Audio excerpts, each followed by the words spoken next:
Hello दोस्तों and welcome back to इंटरकॉग्निशन। तो guys state university में रिक्रूटमेंट नोटिफिकेशन आया हुआ है असिस्टेंट प्रोफेसर की पोस्ट के लिए। और गुरुग्राम यूनिवर्सिटी जो कि स्टेट यूनिवर्सिटी है established by the Haryana act 17 of 2017। ठीक है, और गुरुग्राम में सिचुएटेड है। तो यहाँ पे असिस्टेंट प्रोफेसर के लिए रिक्रूटमेंट नोटिफिकेशन है। पहले एक बार सब्जेक्ट्स देख लेते हैं, फिर कैसे अप्लाई करना है और कितना फीस है, लास्ट डेट क्या है, ये सारी चीजें देख लेंगे। तो यहाँ पे नंबर ऑफ सीट्स मेंशन्ड है, डिसिप्लिन मेंशन्ड है और कैटेगरी मेंशन्ड है। ठीक है, तो मैं एक बार सब्जेक्ट्स पढ़ लेता हूँ। आप नंबर ऑफ सीट्स देख सकते हैं, किसी में 6 सीट है, किसी में 4 है, 5 है। ठीक है, तो और यहाँ पे इसके बाद में कैटेगरी मेंशन्ड है, कौन सी कैटेगरी में कितनी सीट्स है। तो pharmaceutical sciences, computer engineering, electronics engineering, management, commerce, English, media studies, public administration, psychology and economics, law, physics, chemistry, mathematics, political science, animation and multimedia, physiotherapy and neuro sciences में assistant professor के लिए recruitment seats है Gurugram university में। ठीक है, तो यहाँ पे आप देख सकते हैं ये गुरुग्राम यूनिवर्सिटी का जो ऑफिशियल वेबसाइट है। इसमें आप नीचे जाएंगे तो यहाँ पे रिक्रूटमेंट पे क्लिक करेंगे तो यहाँ पे आपको दोनों जो है वो नोटिफिकेशन मिलेंगे। एक असिस्टेंट प्रोफेसर के लिए रिक्रूटमेंट नोटिफिकेशन है और एक नॉन टीचिंग पोस्ट के लिए भी है। तो पहले असिस्टेंट प्रोफेसर के लिए देख लेते हैं लास्ट डेट क्या है और कैसे अप्लाई करना है। तो लास्ट डेट इसमें 23/7 है, क्लोजिंग डेट 23/7/2022। ठीक है, 23 जुलाई। और यहाँ आप देखेंगे कि आपको अपना जो ऑफलाइन भी आपको ये जो डॉक्यूमेंट्स है वो सेंड करने हैं। 23/7/2022 तक ऑनलाइन सबमिट करना है एप्लीकेशन फॉर्म। और उसके साथ साथ आपको प्रिंट निकाल के सिग्नेचर करके सारे अपने जो रिलेवेंट डॉक्यूमेंट्स हैं जो भी एनक्लोज करके एक एनवेलप में डाल के आपको भेजना भी है, जो 30 जुलाई तक आपका रजिस्ट्रार के पास पहुंचना चाहिए। तो यहाँ पे आप देख सकते हैं, after successful submission of application form in online mode the field application form must be printed. ठीक है, तो आप एक बार फील्ड एप्लीकेशन फॉर्म जो होता है उसको प्रिंट करेंगे, साइन करेंगे on each page by the applicant. ठीक है, तो जितने भी पेजेस होंगे उन पर साइन करेंगे। Such signed copy of application form along with all supporting self attested documents। ठीक है, तो जितने भी सपोर्टिंग सेल्फ अटेस्टेड डॉक्यूमेंट्स है उनको आपको लगाना है इस एप्लीकेशन फॉर्म के साथ। ठीक है, तो सेल्फ अटेस्ट करना ना भूले, should be send to deputy registrar. कहाँ भेजना है, तो आपको एक एनवेलप में डाल के भेजना है, deputy registrar, establishment Gurugram university, Mayfield garden, sector 51, Gurugram, Haryana 122003, latest by 30 जुलाई 2022। ठीक है, तो आप पहले ऑनलाइन अप्लाई करेंगे। ऑनलाइन अप्लाई करने का भी लिंक यहाँ पे मेंशन्ड है, एक बार हम वो भी देख लेंगे कैसे अप्लाई करना है। फीस की अगर बात करें तो एप्लीकेशन फी 1000 रुपीज है। ठीक है, 250 रुपीज है for SC, OBC, EWS candidates of Haryana. ठीक है, बाकी सबके लिए 1000 रुपीज है। और उसके बाद में अगर वुमेन कैंडिडेट है तो 50% फीस ही उसका लगेगा, यानी 500 रुपीज।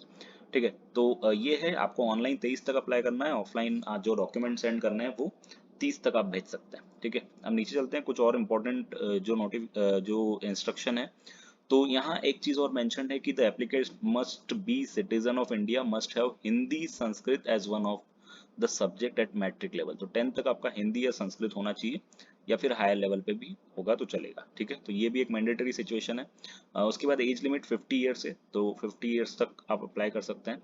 और यहाँ पे जो है वो एलिजिबिलिटी क्राइटेरिया भी मेंशन है। तो एलिजिबिलिटी पे चलते हैं, हमने कैसे अप्लाई करना है, फीस क्या है। ठीक है, वो सब हमने देख लिया।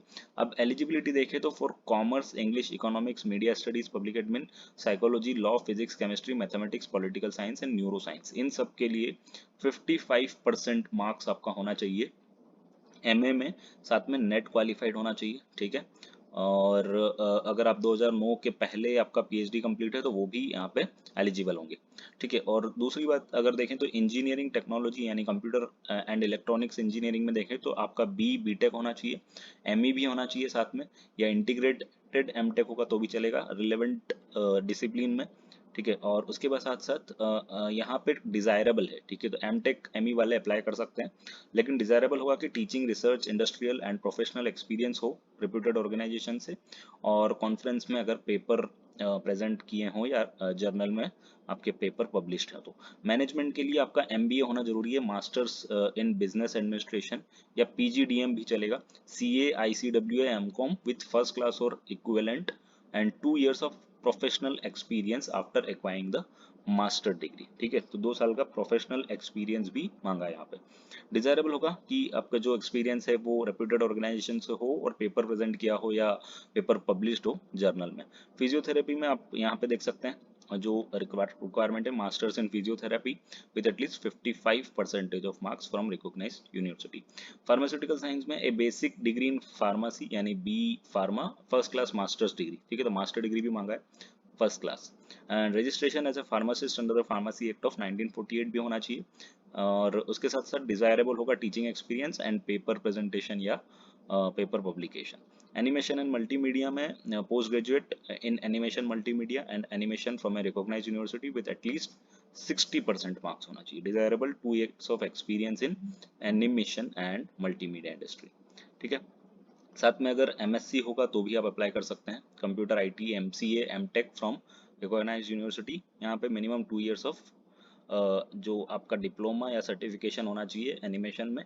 ठीक है, और 1 year ऑफ रिलेवेंट एक्सपीरियंस। ठीक है, या 2 years of experience and 1 year diploma भी वाले भी अप्लाई कर सकते हैं। ठीक है, तो ये एपीआई स्कोर है, जैसे आपको इंटरव्यू कॉल आएगा ये एक बार आप चेक कर लें। और यहाँ जो रिक्रूटमेंट होगा वो डोमेन नॉलेज यानी रिटन टेस्ट में 50%, टीचिंग स्किल यानी जो आप प्रेजेंटेशन देंगे उसका 30, इंटरव्यू का 20 और कंपोजिट स्कोर यहाँ पे टोटल 100 मार्क्स का है। ठीक है, तो आई होप आपको क्लैरिटी हो गई होगी कैसे अप्लाई करना है, क्या एलिजिबिलिटी है, सारी चीज़ें मैंने इंपॉर्टेंट इस वीडियो में बता दी है। ठीक है, अब हम चलते हैं नॉन टीचिंग। अगर किसी को अप्लाई करना है तो नॉन टीचिंग में 2 पोस्ट है, पब्लिक रिलेशन ऑफिसर और पियोन। तो ये भी एक बार आप देख लें, ये भी मेन पेज पे मेंशन्ड है। इसमें जो डायरेक्ट इंटरव्यू है, एक में एग्जाम होगा पियोन के लिए, तो वो आपको यहाँ पे रिटन टेस्ट और ये सारी चीज़ें डिटेल में मेंशन है यहाँ पे।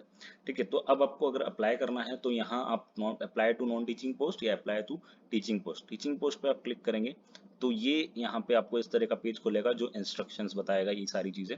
ये एक बार पढ़ के आपको यहाँ पे एग्री करेंगे और स्टार्ट करेंगे तो आपको इस तरह का पेज मिलेगा। यहाँ पे आपको लॉगिन करना है, अकाउंट बनाना है, फिर लॉगिन करना है। और जैसे ही आप लॉगिन करते हैं तो उसके बाद में सारी डिटेल्स आपको फिल करनी है, अपलोड करना है डॉक्यूमेंट्स।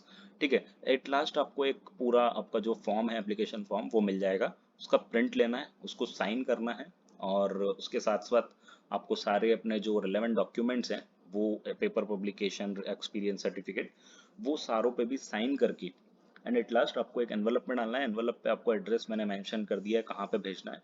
ऊपर लिखना है application for the post of जो भी सब्जेक्ट में आप अप्लाई कर रहे हैं डिपार्टमेंट में उसका नाम, और उसके बाद में उसको भेज देना है। 30 जुलाई लास्ट डेट है। ये ऑफलाइन जो आप सॉरी जो नॉन टीचिंग पोस्ट है उसके लिए अगर आप अप्लाई कर रहे हैं तो यहाँ पे पब्लिक रिलेशन ऑफिसर के लिए यहाँ जाके अप्लाई कर सकते हैं और पियोन के लिए भी यहाँ पे देख सकते हैं। ठीक है, यहाँ पे एलिजिबिलिटी क्राइटेरिया मेंशन है। तो आई होप आपको समझ में आया होगा, सारी चीज़ें क्लियर हो चुकी होगी। तो अच्छी अपॉर्चुनिटी है। ठीक है, तो if you have not subscribed the channel then please consider subscribing this channel, because on this channel you are getting regular updates about the post of assistant professor and also about PhD admission notifications. Thanks for watching and all the best.